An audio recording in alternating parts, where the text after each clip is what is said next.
चलिए आज भारतीय राजनीति के एक बहुत ही फाउंडेशनल चैप्टर पर गहराई से बात करते हैं।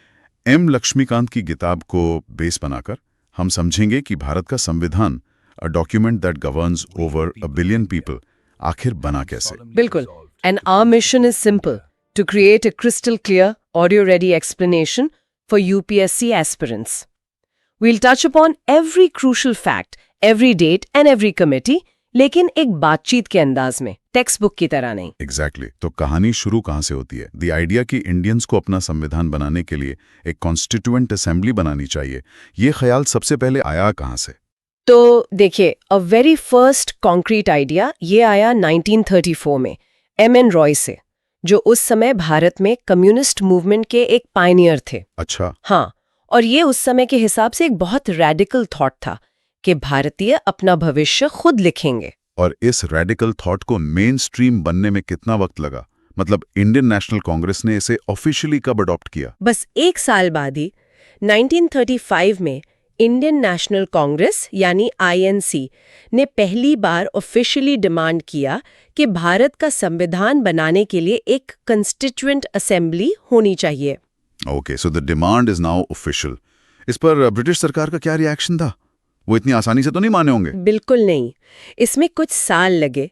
फाइनली 1938 में जवाहरलाल नेहरू ने आईएनसी की तरफ से डिक्लेयर किया कि the constitution of free India must be framed without outside interference by a constituent assembly elected on the basis of adult franchise. इसमें विदाउट आउटसाइड इंटरफेरेंस, ये वर्ड्स बहुत इंपॉर्टेंट है ना? Exactly, यही की फ्रेज था।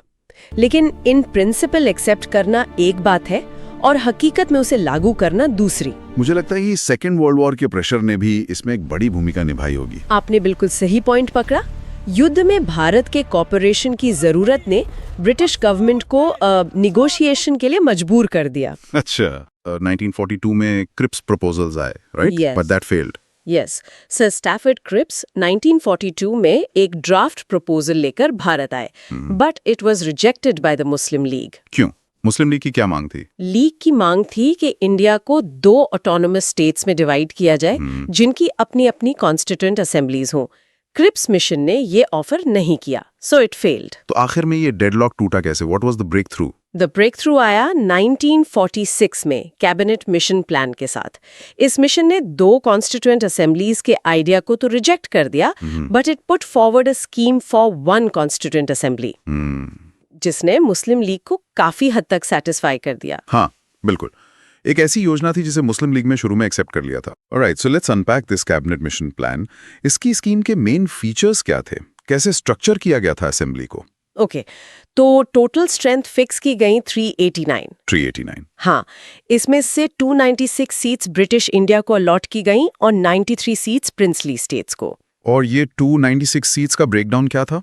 इन 296 सीट्स में से 292 मेंबर्स को 11 गवर्नर्स प्रोविंसेस से चुना जाना था and 4 from the 4 chief commissioners provinces, 1 from each. और सीटों का एलोकेशन पॉपुलेशन के रेशियो में था। जी, रफली 1 seat for every million people. एक मिनट, तो सीटों का बंटवारा सिर्फ प्रांतों और रियासतों के बीच ही नहीं बल्कि कम्युनिटीज के आधार पर भी हुआ है। ये तो काफी सेंसिटिव इशू रहा होगा। It was.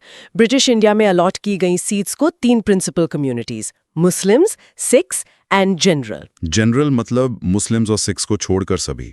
हाँ, तो इन 3 कम्युनिटीज में उनकी पॉपुलेशन के प्रोपोर्शन में बांटा गया था।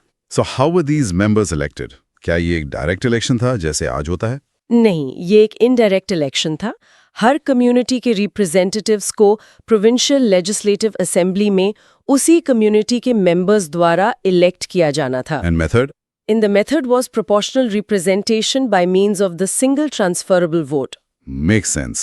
And what about the 93 seats for princely states? उनके representatives को heads of the princely states द्वारा nominate किया जाना था। अच्छा, तो nominate होना था। जी, so it becomes clear that the Constituent Assembly was to be a partly elected and partly nominated body. So जब जुलाई-अगस्त 1946 में 296 सीटों के लिए चुनाव हुए, तो नतीजे क्या रहे?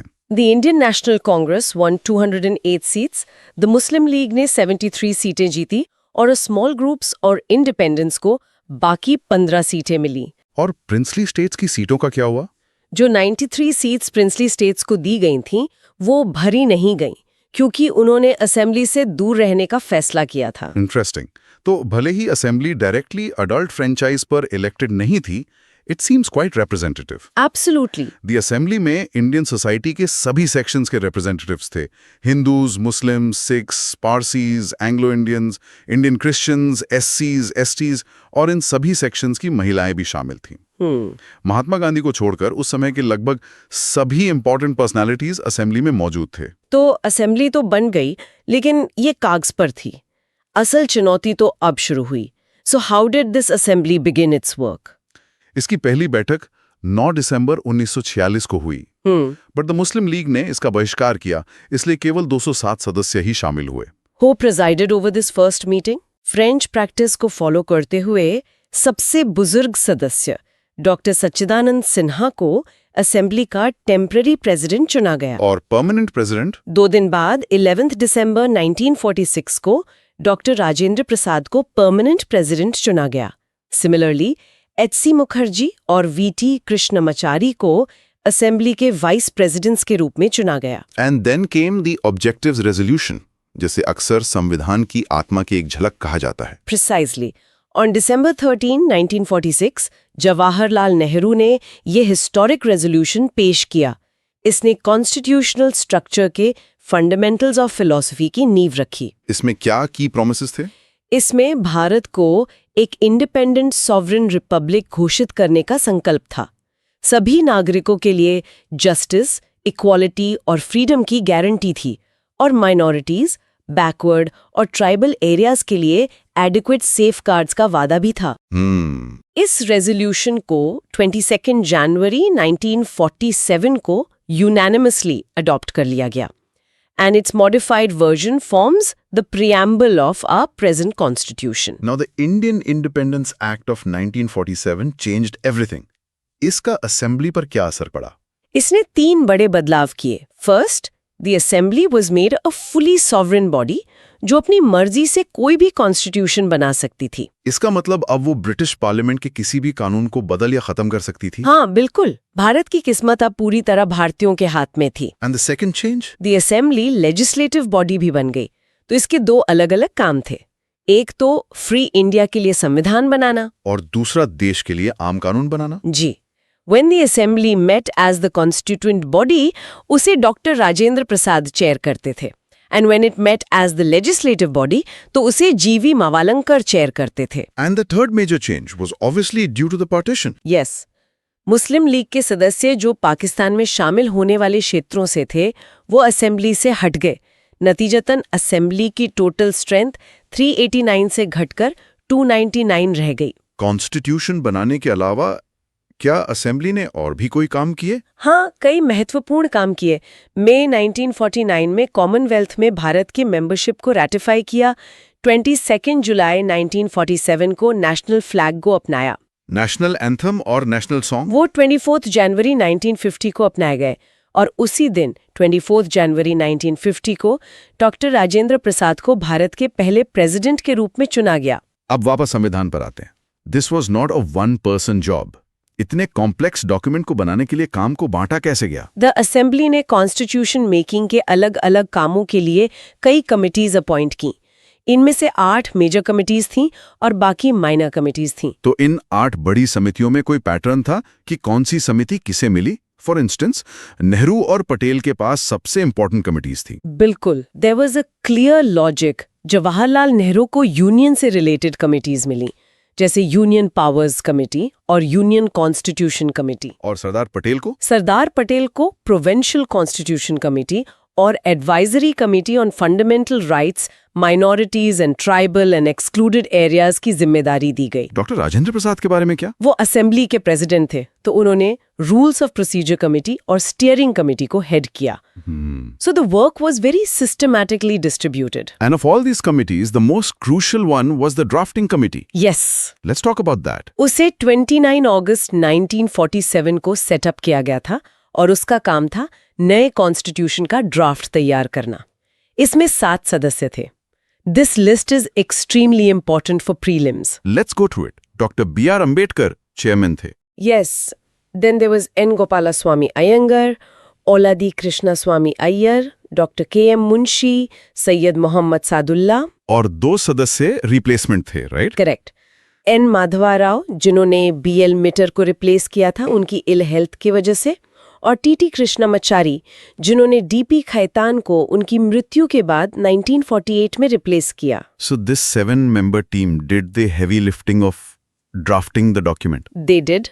The first draft फरवरी 1948 में पब्लिश हुआ और भारत के लोगों को इस पे चर्चा के लिए 8 महीने दिए गए। पब्लिक कमेंट्स के आधार पर सेकंड ड्राफ्ट बना। जी, सजेशंस और क्रिटिसिज्म्स के आधार पर सेकंड ड्राफ्ट अक्टूबर 1948 में पब्लिश किया गया। कमेटी ने अपना ड्राफ्ट तैयार करने में 6 महीने से भी कम समय लिया और कुल 141 दिन बैठक की। Okay, so the draft is ready. इसे फाइनली पास करने का प्रोसेस क्या था? फाइनल ड्राफ्ट को डॉक्टर अंबेडकर ने 4 नवंबर 1948 को असेंबली में इंट्रोड्यूस किया। ये फर्स्ट रीडिंग थी। सेकेंड रीडिंग, जो क्लॉज बाय क्लॉज कंसिडरेशन थी, वो 15 नवंबर 1948 से शुरू होकर 17 अक्टूबर 1949 तक चली। And the final step? Third reading 14 नवंबर 1949 को शुरू हुई।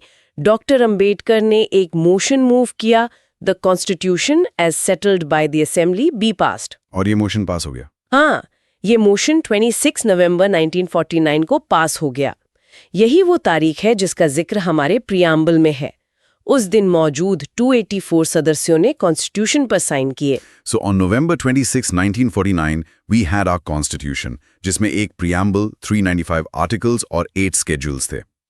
क्या पूरा संविधान उसी दिन लागू हो गया था? नहीं, सिटीजनशिप, इलेक्शंस, प्रोविजनल पार्लियामेंट जैसे कुछ प्रोविजंस तुरंत लागू हो गए, लेकिन कॉन्स्टिट्यूशन का बड़ा हिस्सा 26 जनवरी 1950 को लागू हुआ, जिसे हम रिपब्लिक डे के रूप में मनाते हैं। और 26 जनवरी की तारीख ही क्यों चुनी गई? इसके ऐतिहासिक महत्व के कारण इसी दिन 1930 में आईएनसी के लाहौर सेशन के बाद पूर्ण स्वराज दिवस मनाया गया था। ना, इतने बड़े काम की आलोचना भी जरूर हुई होगी। मुख्य आलोचनाएं क्या थी? मेन रूप से 4 थीं।